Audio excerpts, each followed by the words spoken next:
Estamos de volta e agora, como eu te contei, nós vamos para uma entrevista muito interessante. A nossa conversa é sobre literatura. O escritor e professor Fernando Armando está lançando o livro O Rosto Sem Face, que é a sua 7ª obra publicada. O lançamento acontece na Academia Mineira de Letras, em Belo Horizonte, com uma noite de autógrafos para o público.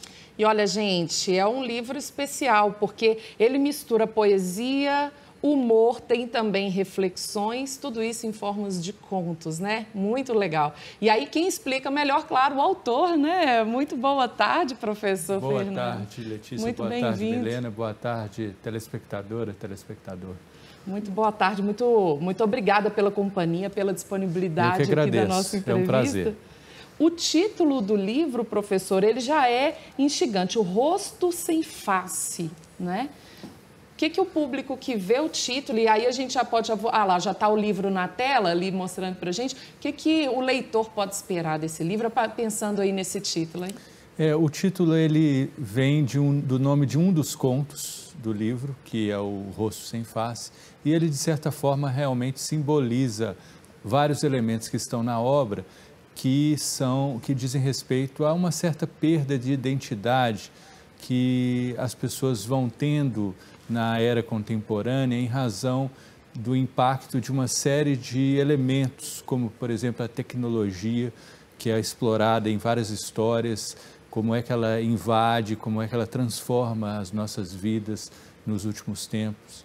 E também essa dificuldade que nós temos de lidar com a natureza, com o meio ambiente, que somos nós mesmos, que é, de alguma forma, uma face nossa, mas que se perde em um viés um tanto quanto destrutivo, e isso também aparece nos contos. E, de alguma maneira, também uma certa obsessão, às vezes, que hoje aflora com a estética, com a individualidade extremada, que também acredito que faz com que as pessoas percam um pouco essa sua face mais genuína e mais autêntica. Muito bem. O senhor falou que é composto por contos, né? Assim como a gente explicou aqui no começo. Eu queria saber o que levou à escolha desse tipo de escrita, que a gente sabe que tem algumas características ali muito únicas, né? É verdade, Milena. O conto ele é muito interessante porque ele possibilita que a gente trabalhe uma coisa que eu gosto muito e que foi meu caminho de entrada na literatura, que é a poesia. Ele permite que a gente trabalhe essa linguagem expressiva, essa linguagem lírica, essa linguagem mais concisa, e ao mesmo tempo que a gente traga uma narrativa em torno disso, com personagens, com dramas psicológicos, com cenas, e a junção dessas duas coisas me fascina bastante.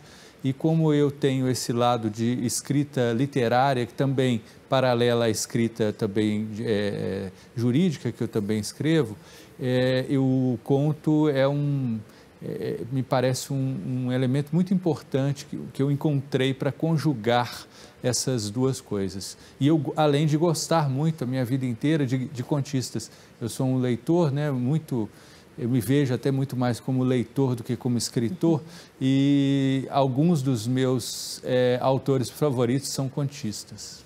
E, professor, alguns dos contos do livro, né, eles tratam de dilemas ambientais, você já até passou assim, agora nessa contextualização geral, relação das pessoas com a natureza, como que isso é abordado e como eles dizem respeito ao nosso tempo hoje?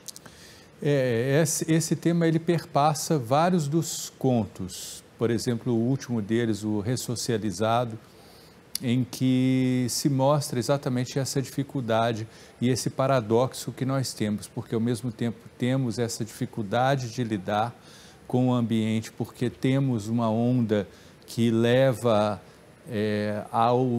à vertente contrária, no sentido de dominação, no sentido até às vezes, de destruição, mas temos também um profundo anseio e um desejo mesmo de reconexão, de pertencimento, e isso hoje se manifesta nas pessoas, se manifesta até mesmo nos grupos de redes sociais, muitos que são ansiosos por uma reconexão, por um pertencimento. Então, esse é um elemento que está no conto, está em vários de seus contos, permeando as suas histórias, e as soluções são, como os contos permitem a gente fazer, mostrar várias facetas de um mesmo problema, né? A gente vai puxando fios e com isso vai permitindo que o leitor veja meandros da questão por diversos vieses, por diversas lentes. Isso é uma coisa que me fascina muito no conto, porque diferentemente de um ensaio, por exemplo, quando eu escrevo um ensaio, ele tem de certa forma já uma face bem desenhada, exatamente, bem desenhada e isso já tem um contorno. No conto, isso fica entre linhas, e essa dimensão do entre linhas que joga muito para o leitor ser um coautor conosco, me fascina muito, porque eu fico muito feliz quando eu vejo que as pessoas descobrem e dizem coisas que eu não percebi ou eu não pensei ao escrever o conto. E aí é muito legal, Milene, que é o que eu acho disso, que você está falando assim, dessa troca, né, com o leitor, que é o que o conto, assim, ele te permite, né, professor, você lê, depois você volta a ler o livro de novo, parece que é um outro conto, Sim, né, porque você descobre esse outro olhar. É verdade, né? Ele tem o texto e o contexto, exatamente, né? E o contexto ali muda muito mesmo, né? Como muda, isso é uma verdade muito grande. Durante a minha vida, no período agora da pandemia mesmo, eu vinha reler alguns livros, sobretudo alguns contos que eu gostava muito e se me apresentaram como histórias completamente distintas. Muito Isso especial. É uma verdade realmente muito interessante. Muito bem. O senhor explicou um pouquinho de como esses contos podem ajudar ali os leitores a associar de uma forma a vida real aqui, né? E eu queria entender também como é que é a questão das reflexões das relações entre as pessoas, né? Ele traz reflexões também sobre diversidade, aceitação do outro. Como que esse livro pode colaborar para essa visão que a gente tem do mundo de hoje? Qual foi o impacto que o senhor quis trazer para a vida do leitor sobre isso? Então, essa é uma questão que realmente me preocupa muito, porque nesse mundo hipertecnológico que nós vivemos, nós temos que reconhecer que tem uma coisa que máquina nenhuma é capaz de fazer e que é essencialmente humana e que está totalmente ligada à poesia, está ligada à filosofia, que é o que os gregos antigos chamavam de tauma, que é o espanto. Então, essa capacidade de espantar-se, de admirar-se diante das coisas, e não de coisas grandiosas, grandiloquentes, extraordinárias apenas, mas de coisas da natureza, de coisas da vida, de coisas do dia a dia, que são miraculosas. Só que nós temos um olhar muito habituado e familiarizado a elas e não conseguimos perceber essa dimensão. O conto, ele faz com que nós, de certa forma, suspendemos esse véu dessa habitualidade e comecemos a olhar de novo para as coisas com um certo olhar de espanto. E eu acredito que essa é uma das grandes missões da literatura. Eu, como leitor, me fascino muito com isso e procuro transmitir isso como escritor nas minhas obras. E aí, professor, o senhor que está imerso no universo do direito, né? E aí, o senhor me corrija se eu estiver errado, que não é a minha área de conhecimento, mas o direito está muito associado assim, às contravenções também, e aí a gente vê aí o direito exercendo aí tentando resolver contravenções das mais diversas, né? E aí tem lugar, esse universo que o senhor está imerso aí, com tantas realidades cruéis muitas vezes, e aí achar a poesia no meio desse contexto aí também é importante, né, professor? Tem pessoas nos assistindo agora que são de contextos aí muito diferentes, às vezes, da realidade que a gente está acostumado a ver, e às vezes duras realidades, né, gente, que a gente pensa assim, gente, será que tem lugar para poesia nisso aqui que eu vivo, nesse mundo que eu tô? Tem jeito, professor?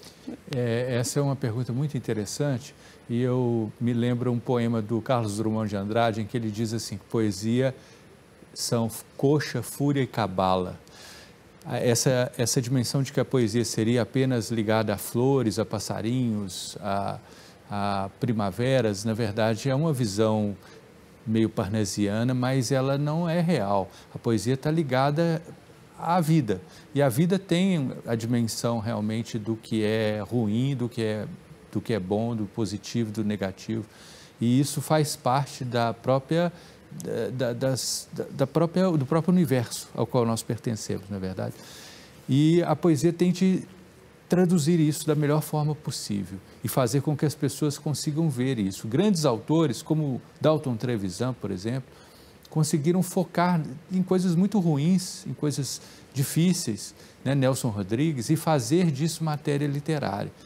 E o direito realmente lida com coisas difíceis, mas também lida essencialmente com a linguagem. E ao lidar com a linguagem, evidentemente, ele também lida com uma dimensão da linguagem que, por ser técnica e por se repetir, ela corre o risco de se estratificar, como também no jornalismo e em outras áreas. E eu acho que a literatura e a poesia, sobretudo, tem um papel de desfossilizar essa linguagem fossilizada. Porque, no fundo, como disse um poeta americano certa vez, toda a linguagem é poesia fossilizada. E se nós pensarmos dessa maneira, nós vamos ver que assim, o papel da literatura e da linguagem, da poesia, seria exatamente revolver esses lugares comuns, esses clichês, esses lugares que já estão batidos, revolvê-los, sacudi-los e fazer com que eles aflorem novos sentidos. E isso é algo muito forte e faz com que as próprias relações vitais possam ganhar novos significados. E as pessoas que leem literatura, elas conseguem também alcançar mundos diferentes daqueles nos quais elas vivem. E isso é muito importante. Você falou de pessoas de universos distintos. O Brasil tem uma desigualdade muito grande, não é? Tem pessoas que vivem de formas muito diferentes. E eu acredito que para o jurista, inclusive, é uma forma muito grande de ele ganhar uma experiência distinta daquele que ele está habituado na sua classe social, na sua vida social, na sua classe econômica. Ele consegue ver vivências de pessoas que são de outro gênero, de outra raça, de outra classe econômica, de outro pensamento político. E isso, sobretudo, numa era em que as pessoas estão cada vez mais presas às suas certezas e apegadas a isso como... Com toda força, com toda né? força, é muito importante você ter essa suavidade, essa abertura, que é exatamente a abertura que faz com que nós percebamos a vida nas suas múltiplas faces e não como um rosto sem face. Isso foi um convite para não escapar de jeito nenhum, né, gente, desse livro aí, olha, O Rosto Sem Face. É isso, depois de todas essas informações, a gente fica com muita vontade realmente de conhecer o conteúdo todo que está dentro desse livro. E eu vou pedir para o senhor agora falar com a gente sobre o lançamento, né? A gente está mostrando aí mais uma vez a capa do livro e ele vai ser lançado na próxima semana lá na Academia Mineira de Letras, né? Está aberto ao público, como que funciona? É, sim. O lançamento vai ser na Academia Mineira de Letras, na Rua da Bahia, 1466. A partir das 18h30 vai ser um lançamento aberto ao público. A editora, né, fará as vendas do livro. O livro, inclusive, é um livro que tem um prefácio de um grande contista que é membro da Academia Mineira de Letras, que é o escritor Luiz Gifone. E teremos uma noite de autógrafos e também algum debate sobre as questões do livro. Muito bem. Então fica, professor, muito obrigada pela companhia mais uma vez, viu? Fica o convite também para voltar sempre, são muitos lançamentos, autor de muitos livros, né, gente? Então, certamente, professor, volta no Ei Gente com mais novidades para a gente em breve, viu? Isso mesmo, muito obrigada, professor Fernando Armando Ribeiro, seja sempre bem-vindo, é um prazer te ter aqui e você já tem todas as informações aí para ficar ligadinho também no lançamento do livro, tá bom?